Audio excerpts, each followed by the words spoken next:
फखर के लिए, सिर्फ फखर के लिए नहीं, बैटिंग तो फखर का बैटिंग पिचेस से ताल्लुक नहीं है। ठीक है ना, उसका कॉन्फिडेंस मेन चीज़ है। उसकी यूसुफ टेक्निक की बात करता है और फखर की एक दो चीज़ें वो बेहतर करेगा तो और ज़्यादा अच्छा परफॉर्म कर पाएगा। तो कॉन्फिडेंस आना चाहिए फखर को, कॉन्फिडेंस देना चाहिए और खुद आपसे अपना, आप खुद अच्छे कोच हो अपने, आपको पता है कि आपके अंदर क्या नेगेटिव चल रही है, पॉजिटिव कितना चल रहा है।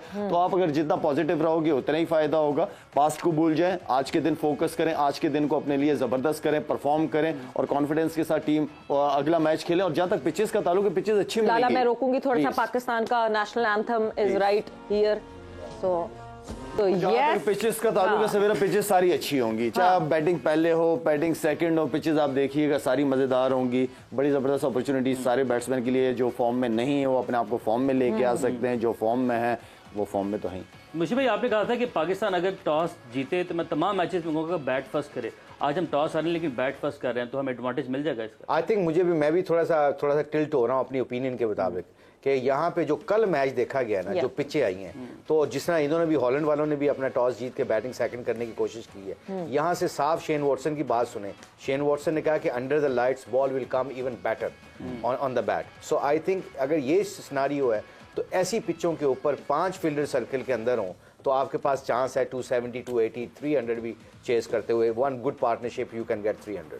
Exactly, under the lights the conditions would be more dangerous and more lucrative for batting। मगर वक्त इस वक्त ब्रेक का हुआ है, बट ब्रेक पे जाने से पहले आपको बताते चले ऐसा नहीं हो सकता कि आपको हम किसी तरह जोर का जोड़ में इन्वॉल्व ना करें। सो यस, आप लोगों ने देखा होगा ट्विटर पे भी, फेसबुक पे भी आप लोगों को वीडियोस दिख रही होंगी लाला, मुशी भाई की, यूसुफ की, कि हम आपके लिए स्पेशली लेकर आए हैं #AskZKJ। सो आपने क्या करना है, सवालात पूछने हैं, ये लेजेंड्स यहाँ मौजूद हैं एंड इन सवालात का जवाब जो है वो आज हम लोग आप लोगों को देंगे। 2:30 से 3 बजे तक का ये टाइम फ्रेम होगा जहाँ पे हमारे लेजेंड्स इन सवालों के जवाब देंगे। सो डोंट फॉरगेट कि जो भी सवाल पूछेंगे #AskZKJ लिखना बहुत जरूरी है। बीट ट्विटर, बीट फेसबुक, जिस प्लेटफॉर्म पे आप हमारे यूट्यूब पे भी जो है वो कमेंट करके सवालात पूछ सकते हैं। सवाल अच्छे पूछिएगा कि आपका सवाल इस शो का हिस्सा बने और हमारे लेजेंड्स आपके सवालों का जवाब दें और आपका नाम लें। इससे बड़ी क्या बात हो सकती है कि एक लेजेंड की तरफ से आप लोगों के नाम सामने आए। बट विद दैट वक्त एक ब्रेक का हुआ है, ब्रेक पर जा रहे हैं और ब्रेक से वापस आएंगे, सो डिस्कशन को आगे बढ़ाएंगे। And welcome back to Zor Ka Jor World Cup 2023 special. The second match of the World Cup 2023 is on right now. It is Pakistan versus Netherlands. Netherlands ने टॉस जीता, टॉस जीत के पहले बॉलिंग का फैसला किया। Right now it is फखर जबान ने मामूल हक on the wicket और इस वक्त जो है अकलमंदी शायद नेदरलैंड्स ने ये की कि स्पिनर्स से अपना स्टार्ट किया है, कहीं ना कहीं कोई स्ट्रैटेजी बना के आते हैं। मुशी भाई, ये स्ट्रैटेजी बड़ी एप्ट है वैसे पाकिस्तान के खिलाफ कि आप अटैक ही शुरू करें तो स्पिनर्स के साथ करें। आई थिंक मैं जब दूसरी टीमों को ये पता है कि 2 लेफ्ट हैंडर्स खेलने हैं, तो अगर उनके पास ऑफ स्पिनर है तो वो सीधे लेके आएंगे। और स्पेशली जब ये टॉस जीत के अभी देखा है, पहला ही बॉल स्पिन हुआ है और जब यहाँ पे निकल गई हमारी तो मैं कह रहा हूँ कल इंग्लैंड ने थोड़ा एक मिस्ट्री किया ना, जैसे उनको पहली विकेट मिली उन्होंने मोइन को बहुत लेट लेके आए, जब 100 हो गया था तब मोइन को लेके आए। इसमें आपने स्पिनर को बचाना नहीं है। हम पूरे जोर के जोड़ में यही बात करते हैं, इस टूर्नामेंट को जीतने के लिए टीमों को, कप्तानों को चांस लेना पड़ेगा, प्रोएक्टिव डिसीजन करने पड़ेंगे। अगर उनको पता चलता है कि 2 खब्बे आए हैं, उनके पास ऑफ स्पिनर है, they should ball them, because क्योंकि डीआरएस की वजह से एलबीडब्ल्यू भी आजकल तो आप अंपायर कॉल के ऊपर भी विकेट ले सकते हैं। तो आई थिंक ये सारे एलिमेंट को सामने रखते हुए आपने प्रो डिसीजन करने होते हैं, प्रोएक्टिव डिसीजन करने होते हैं। रीजन बिहाइंड दैट कि ऑफ स्पिनर का 2 लेफ्ट हैंड के सामने मेक सेंस। ठीक है, फखर ने 3 चौके लगा दिया, स्टार्ट अच्छा है, ठीक है। मतलब थोड़ा सा हम तो घबरा रहे हैं कि फखर की फॉर्म हमें ज़रूरी चाहिए, लाजमी चाहिए, लेकिन 3 चौके लगा दिए, कॉन्फिडेंस मिलेगा कुछ इससे?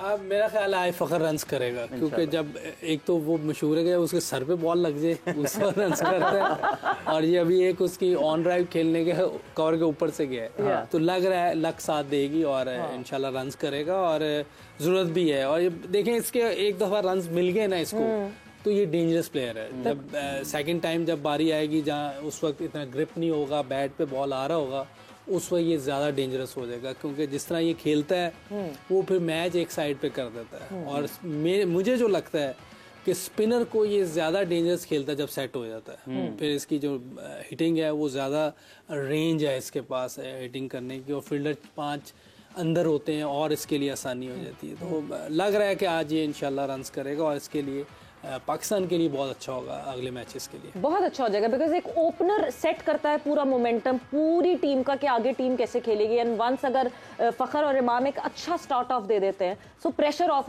हो जाता है बाबर आजम के ऊपर से, डाउन दी ऑर्डर रिजवान जब आते हैं, सऊद अब आएंगे, वो प्रेशर ऑफ हो जाएगा बिकॉज आपके एक अच्छा प्लेटफॉर्म मिल गया होगा। सवेरे स्टार्ट चाहे बॉलिंग हो चाहे बैटिंग स्टार्ट तो वैसे ही बड़ा इंपॉर्टेंट होता है। तो फायदा यही है कि नया बॉल अगर कोई कर रहा है तो विकेटें चाहिए, बैटिंग कर रहे हैं तो रन चाहिए, क्योंकि सर्कल भी है साथ में। तो स्टार्ट किसी बैटिंग बॉलिंग दोनों का बहुत इंपॉर्टेंट होता है। मैं यहाँ पे मुशी भाई से पूछना चाह रहा हूँ, मुशी भाई जैसे पिच एक ये भी बड़ा डिसीजन था कि पिच रीड करना भी एक आर्ट है, हर कोई नहीं कर सकता। रीड किया एंड देन उन्होंने डायरेक्ट ऑफ स्पिनर लिया है और ऑफ स्पिनर का जिस तरीके से बॉल ग्रिप किया पहले ओवर जो हमने देखा है, तो आप समझते हैं कि सेकेंड इनिंग में भी पिच ग्रिप करेगा अंडर द लाइट या अच्छा बैट पे आएगा?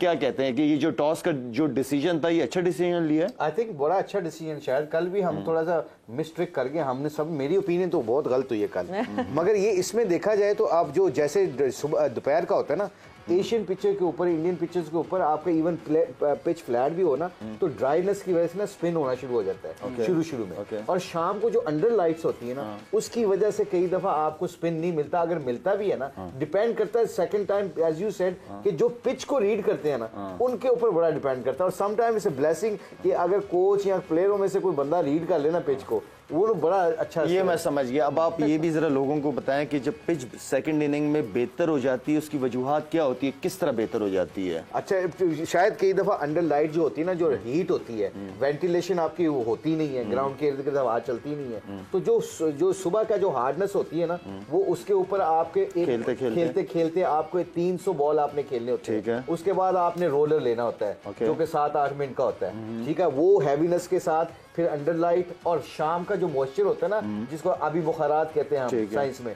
वो जो मॉइस्चर होता है ना वो पिच के ऊपर हल्का हल्का आता है, उसके ऊपर लाइट पड़ती है, वो जो रोलर हो जाता है तो उसके ऊपर जो कहते हैं ना स्किड और करने लग जाता है। तो ये एक टेक्निकल चीज है, जो हवा के अंदर जो मॉइस्चर होता है ना वो पिच के ऊपर हल्का हल्का आता है जो हमें नजर नहीं आता, और उसके ऊपर लाइट्स पड़ती हैं तो पिच और भी शीशे की तरह अच्छा हो जाता है। बट फिर उसकी कॉन्ट्री एक और सवाल के अक्सर पिच का जो वेयर एंड टेयर होता है वो भी तो कभी गले पड़ जाता है कि नहीं जी बाद में पिच, हर दफा नहीं होता, every time this does not happen in every ground कि नहीं जी अंडर द लाइट्स पिच अच्छा खेलने लगेगा। कभी कभार पिच डिटोरिएशन की वजह से भी खराब हो जाती है, वो भी तो कभी एक इशू बनता है। एशिया कप में हुआ ना, जोर के जोर में हम बैठे थे, हम कहे 200 300 220 210 भी करें तो you can still win the game.